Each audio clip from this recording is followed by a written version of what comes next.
October is the scary month, so this usually means it's customary for people to play things horror related. So I thought it would be fun to talk about a simple series horror game. There are a few to choose from, mostly zombie games. Zombie Zone is likely the most famous, going on to spawn sequels known by the name One Chambra. Zombie Attack is a top-down zombie game, and Simple Series Volume 113 is one of the more infamous ones, featuring a young woman in a short skirt fighting off insects. But the topic of this video goes by the generic name Zombie Virus, which doesn't do the game's somewhat unique premise justice. I've seen it described as Crazy Taxi with zombies, but that's not really accurate. The premise is simple. There are zombies, and you are an ambulance driver who has to go and rescue people.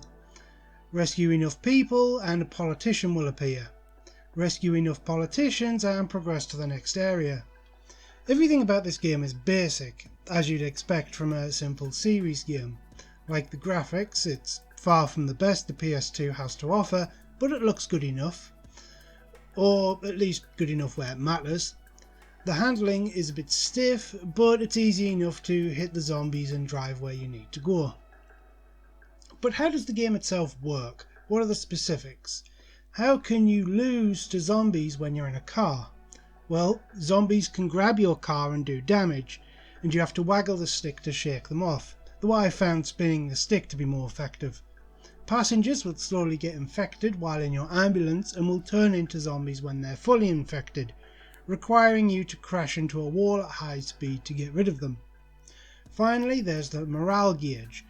If the morale gauge goes down, the people in the hospital are overwhelmed.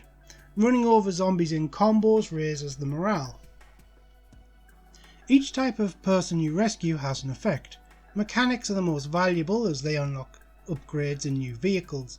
Each upgrade requires you to run over a number of zombies in order to complete it, and then you have to actually go back to base and install the upgrade, something I didn't realise at first. I recommend getting the lights as soon as possible, as that increases your radar range and allows you to find people easier. Army men and police increase morale, and normal civilians increase morale a little bit, supposedly, but I never really noticed much difference. There are boss fights too, which I didn't expect. These are kind of clunky and uninteresting though.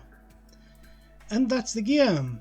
Pick up some guys, take them back to the hospital at the centre of the map, run over zombies and occasionally fit a new upgrade. Once you rescue enough politicians, you open a new area, which is another part of a city, a desert, a snow area and a forest area. And the final stage is all the areas at once.